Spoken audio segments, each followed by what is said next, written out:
Salut à tous, alors j'ai trouvé un site qui nous raconte un peu l'histoire des voitures électriques. J'avais déjà fait une vidéo sur un article Wikipédia retraçant un peu quelques informations sur les voitures électriques, mais là j'ai trouvé un site qui donne un peu plus d'images et d'informations, donc on va découvrir ça ensemble. Alors, la dernière décennie du 19e siècle voit fleurir des véhicules électriques principalement dédiés au transport de personnes. Ici, un coupé à 3 places Krieger, issu de la Société civile des voitures électriques fondée par Louis-Antoine Krieger en 1895. Oh, le taco, magnifique. Alors, au tournant du XXe siècle, alors que les voitures électriques battent des records de vitesse en France et en Europe, des entreprises commencent à miser sur leur circulation en ville, où la recharge des batteries est moins problématique. C'est le premier épisode de notre série sur l'histoire du véhicule électrique. Ah oui, ce site a fait 3 articles donc. Je vais tous vous les lire dans cette même vidéo. En 1894, le quotidien Le Petit Journal organise une course automobile entre Paris et Rouen. Aucune des 4 voitures électriques engagées sur 102 participants ne figure sur le podium. Ça paraît logique.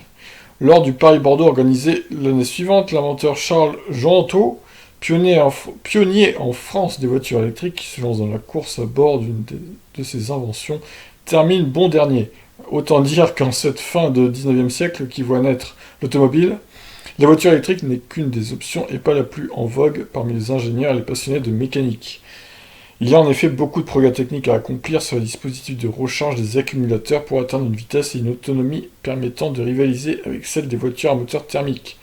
Ces problèmes sont cependant résolus un à un durant la décennie 1890. Bah, ce problème, j'ai envie de dire, il n'est pas totalement résolu parce qu'on a encore des problèmes avec les voitures de maintenant, quoi. Même si c'est beaucoup moins qu'avant, c'est sûr. Alors là, on a une espèce d'image. On a plein d'images même. On a des plans de la voiture électrique et tout. Photographie de 2 modèles de voitures électriques et plans techniques correspondants. Très bien. Les entreprises investissent, pas les particuliers. La nécessité de disposer d'infrastructures complexes pour la recharge des batteries dissuade à l'époque les particuliers de s'équiper en voiture électrique. En revanche, les compagnies de taxi ou de fiacre y ont grand intérêt. Fiacre, je sais pas ce que ça veut dire fiacre. En juin 1898, un concours de fiacre automobile est organisé dans Paris. 11 des 12 concurrents sont électriques. Un jeune ingénieur d'à peine 30 ans, Louis Krieger, se distingue en présentant sur la ligne de départ 3 véhicules issus de ses ateliers.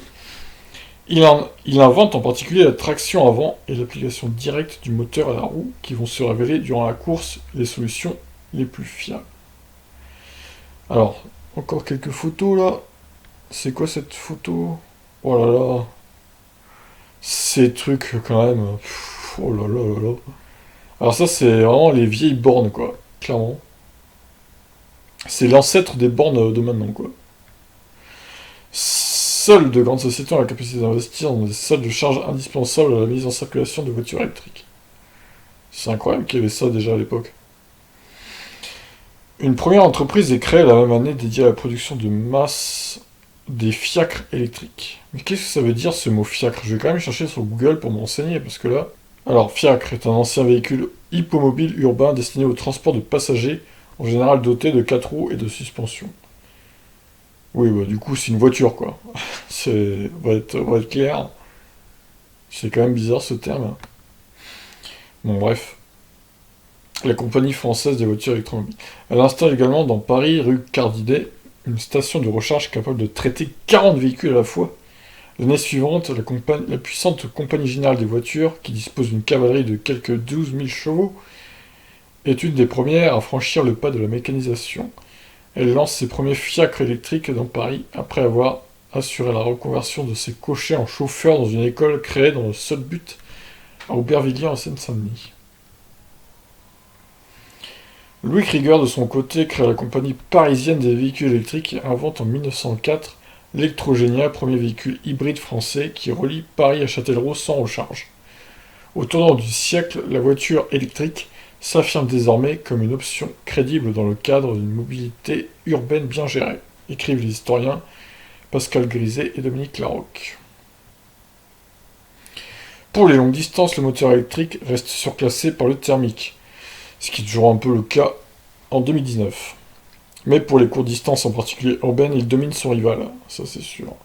La voiture électrique est sans contredit la voiture automobile idéale en ce qui concerne la facilité de mise en route et de manœuvre, la propreté, l'élégance, la sûreté de marche, l'absence de bruit, de trépidation et d'odeur. Nul autre système ne peut actuellement lui être comparé comme voiture de ville ou de promenade, affirme en 1901 la revue scientifique La Nature. De plus, la conduite du véhicule électrique est bien plus simple puisqu'il n'y a pas à maîtriser les changements de vitesse, c'est clair ça. Un argument de poids alors que se multiplient les nouveaux chauffeurs, les accidents de circulation causés par les plus maladroits d'entre eux. Fiacre de la compagnie des voitures électromobiles. Des records de vitesse. La rapidité potentielle du véhicule électrique est son point fort, bien plus que son autonomie. Une voiture inventée par Charles Gentot, dont on a raconté plus haut les déboires dans le Paris-Bordeaux de 1895, emporte le concours de vitesse sur une piste de 2 km spécialement aménagée dans la zone des champs d'épandage d'Achères, au bord de la Seine. Avec 63,15 km/h, c'est très précis.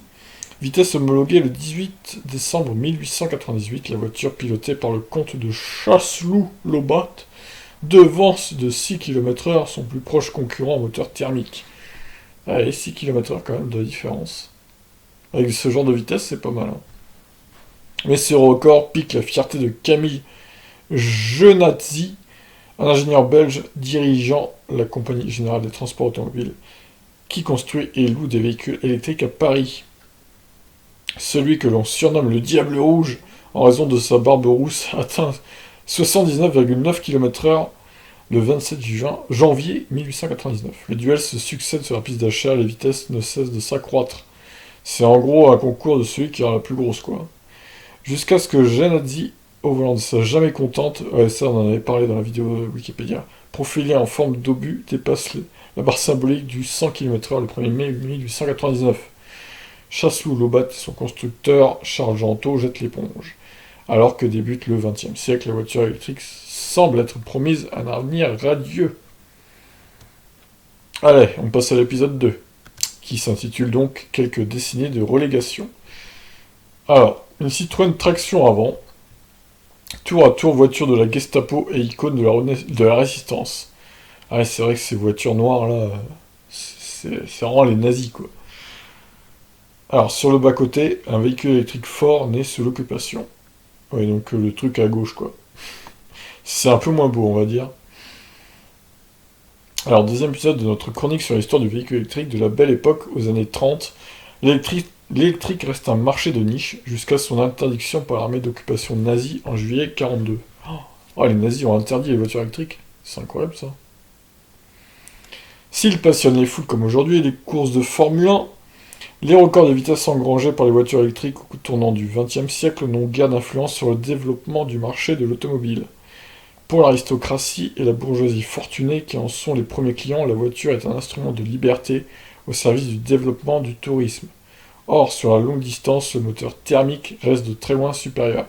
C'est ce qui explique que de la belle époque aux années 1930, alors la belle époque, je pense que c'est début 1900, fin 1800 quoi, qui voit de l'automobile se développer massivement en France, la voiture électrique individuelle est quasiment disparue.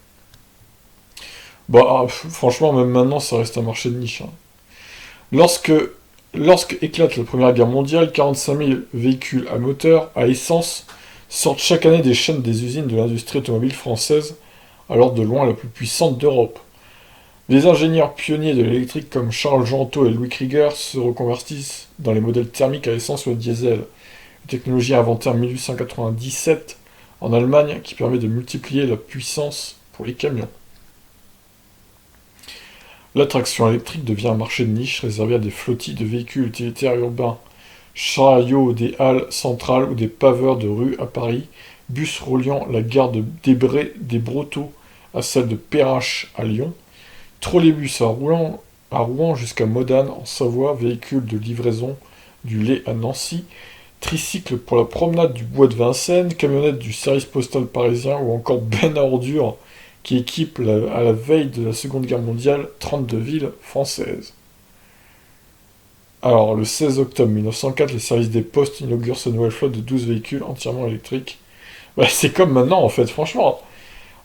On est 120 ans après, on va dire, non, 115 ans après, et finalement, c'est toujours la même chose. C'est pareil. La Poste, elle roule encore en voiture électrique maintenant, quoi.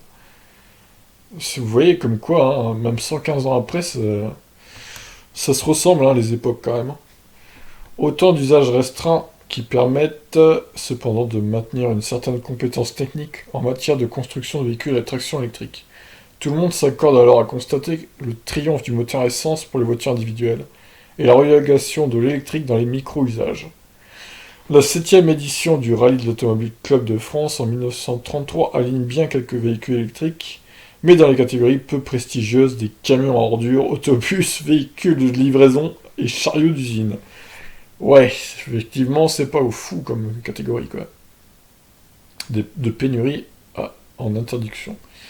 Alors, les pénuries en particulier de carburant qui affectent la France à partir de la déclaration de guerre en 1939, et plus encore avec l'occupation allemande, semblent offrir une nouvelle chance à la voiture électrique. Faute de pétrole, on lance des véhicules au gazogène, à l'alcool, à l'acétylène, oh là là, et à nouveau à l'électricité qui ne fait pas encore défaut car les grands barrages hydroélectriques du sud de la France construits dans l'entre-deux-guerres sont en pleine activité.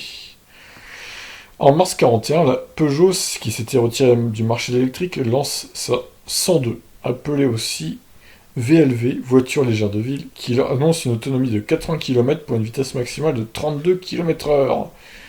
Alors l'autonomie 80 km c'est pas dégueulasse, enfin même si c'est pas beaucoup finalement. Mais bon, c'est à peine moins qu'une Ion maintenant, c'est pas. Par contre la vitesse 32 km/h ça se traîne un peu quand même, hein. Même en vélo on va plus vite limite, hein. Ses performances pour le moins modestes, à peine supérieures à celles d'un cycliste bien entraîné, voilà, c'est ce que je disais, ne convainc guère. La firme sochalienne n'écoule que 361 exemplaires de sa VLV durant l'occupation. Ce qui en fait pourtant le modèle le plus vendu. Ah oui, quand même. Ah bah dis donc. Qu'est-ce que c'est que cette horreur-là? Version familiale de la 202, cette Peugeot 402B équipée d'un système à gazogène consommait de 20 à 30 kg de charbon de bois à l'heure, avec une faible autonomie. Oh là là, cette voiture de l'enfer, quoi.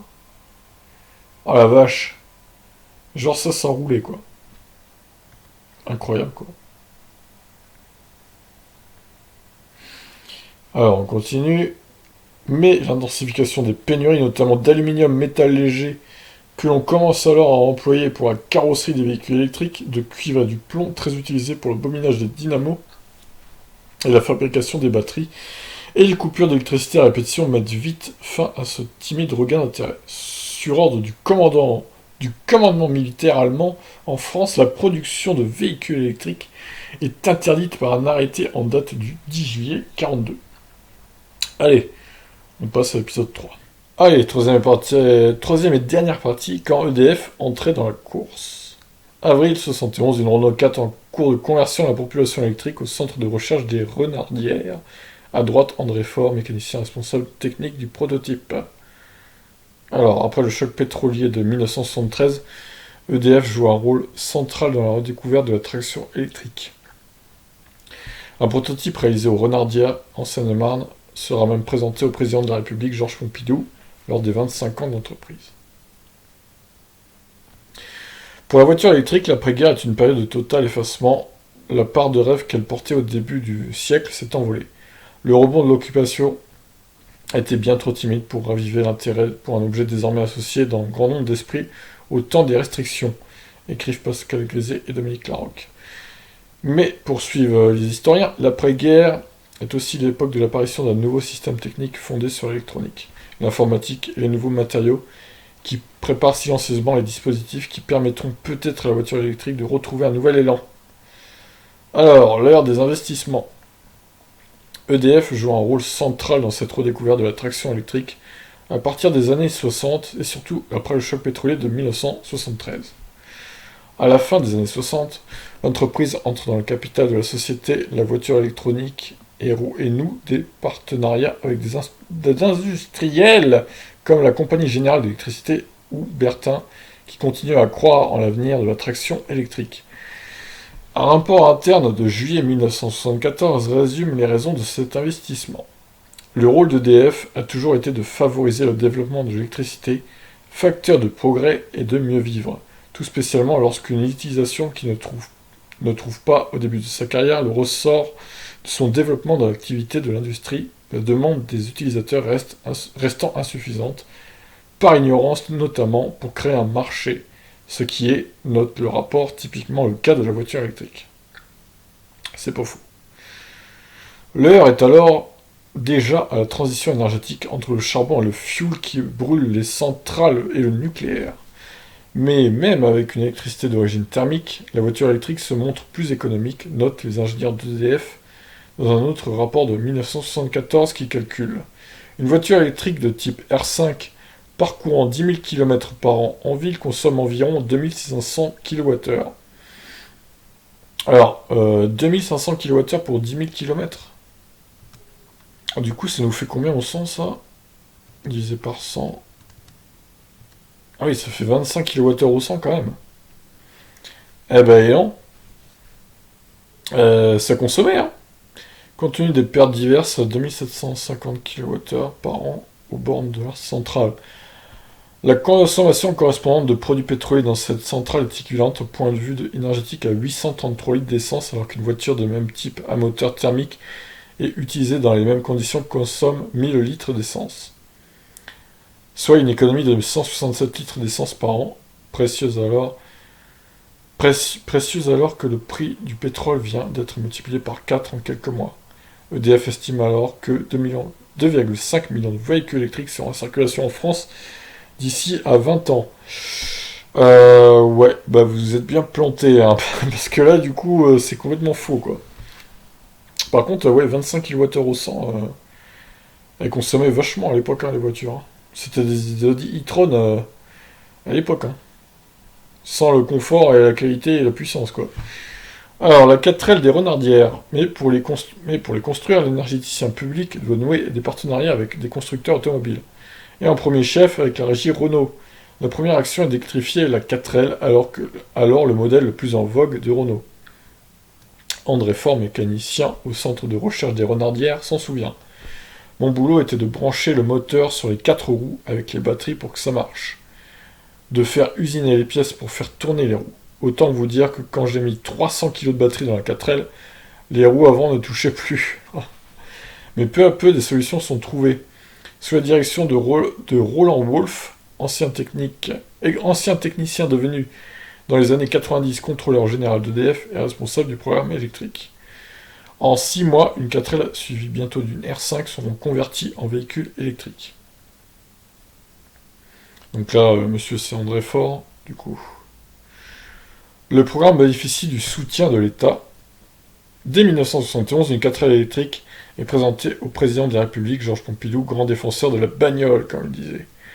Plusieurs centaines de ces véhicules ne tarderont pas à équiper l'immense centre de recherche et développement d'EDF, des Renardières, comme d'autres sites d'EDF. En 1974, le ministre de la qualité de la vie, c'est quoi ce ministère, là, de la qualité de la vie, quoi. André Jarreau, lui-même passionné de mécanique, fait sensation en arrivant au Conseil des ministres à bord d'une R5 électrique. Ah ouais, elle a là d'ailleurs. Ah, les phares, ils sont bizarres. Roland Wolf m'a dit, se souvient André Faure, si un jour la voiture électrique doit marcher, il faut des batteries 3 fois plus puissantes, 3 fois moins lourdes et 5 ans sans entretien. C'est ça. Nous ne devions pas vendre de voitures électriques, mais nous devions pousser les fabricants de batteries à se pencher sur le problème. On a mis 40 ans. Ouais, c'est vrai que... En attendant, EDF, qui n'a jamais rien perdu de son savoir-faire en lien avec les industriels de l'automobile, affichait dans les années 90 le plus grand parc de voitures électriques du monde, avec près de 2000 véhicules. Ah, les phares, on dirait que c'est des yeux, en fait. On dirait un truc de dessin animé. Ça fait bizarre. Je sais pas si c'est fait exprès ou quoi, mais... Alors, en 1976, EDF dresse le bilan de ses efforts, partagés avec d'autres industriels. Il est mitigé. Lorsqu'une industrie des véhicules électriques se sera constituée à partir des véhicules industriels, et que, de ce fait, les incitations pour la fabrication de nouvelles sources d'énergie ont été suffisantes, Alors seulement grâce aux performances ainsi réalisables, les véhicules électriques pour le transport privé des personnes pourront réellement se développer. De fait, EDF se retire à partir de la fin des années 70 des recherches sur la voiture électrique, faute de trouver des partenaires industriels prêts à s'engager dans cette exploration technologique. Comme le disait devant une commission sénatoriale Roland Wolf en 1995 pour EDF, la voiture électrique est un pari asymétrique. En cas d'échec, les pertes sont faibles. En cas de succès, les gains sont importants. Cette industrie, qu'appelait EDF de ses voeux, est aujourd'hui constituée, comme nous le verrons dans le dernier volet de cette série consacrée à l'histoire de la voiture électrique, ce qui explique que la quatrième et dernière saison de notre histoire soit un printemps plus qu'un hiver. Alors bon à savoir, qu'est-ce qu'il y a? Le club national composé. Ok. Bon, bah, il n'y a pas de quatrième partie en fait, c'est dommage. Du coup, bon, ils se sont arrêtés à trois parties. Il n'y aura pas de quatrième partie. J'ai trouvé que c'était plutôt intéressant. On a vu que DF avait fait un pari dans les années 70 de la voiture électrique, mais bon, ça a foiré. Ils n'ont pas trouvé les industriels qu'il fallait pour en construire plein, du coup, ils se sont retirés. Et au final, entre les fins des années 70 et, ben, on va dire, mi-90, fin 90, il y a eu un gros trou, ben, il n'y a plus de voiture électrique, quoi. Et encore, parce que fin 90, c'était vraiment les Saxo électriques, les Clio 1 électriques. Il y avait une 106 électrique, je crois aussi. Bref, c'était pas la folie, et puis du coup, bah, il a fallu attendre 2009-2010 pour revoir une troisième génération de voitures électriques, quoi. Avec les Ion et compagnie. Et maintenant, bah voilà, c'est parti, hein. Même si évidemment, les ventes sont encore un peu anecdotiques, on va dire, à même pas 2% par mois. Bon, bah au moins, les voitures sont plus, on va dire, plus puissantes, elles sont plus fiables, elles ont plus d'autonomie, évidemment. La recharge est toujours un problème parce qu'on n'a pas énormément de bornes en France. Et le peu qu'on a, on va dire que c'est pas hyper fiable. Le peu de bornes rapides, on va dire, elles sont pas hyper fiables. Mais bon, voilà, je pense qu'on peut quand même se lancer dans la voiture électrique si on a les moyens, forcément. C'est pas donné à toutes les bourses, j'en suis bien conscient. Et moi, je suis content d'en avoir une en tout cas. Et même j'en ai deux parce que j'ai une Ion aussi que j'utilise plus du coup. Mais franchement, je regrette pas du tout d'être passé à l'électrique, hein. Même si c'est sûr que si je veux faire un trajet de 1000 bornes un jour, je vais me galérer un petit peu plus qu'avec une essence. Mais bon, voilà, au final, le Kona est très très bien. Et les autres voitures d'ailleurs qui sont commercialisées, elles sont bien aussi, certaines mieux que d'autres. Et puis voilà, moi je dis que l'électrique, ça ne fait que commencer et on se dirige vers une prochaine décennie très très intéressante dans ce point de vue-là. Sur ce, n'hésitez pas à réagir hein, sur cette petite vidéo sur l'histoire des voitures électriques. Si vous avez d'autres infos sur la voiture électrique, n'hésitez pas à partager également. Les articles là sont peut-être pas tous complets, donc à vous de me dire s'il manque des choses. Sur ce, je vous laisse. Ciao.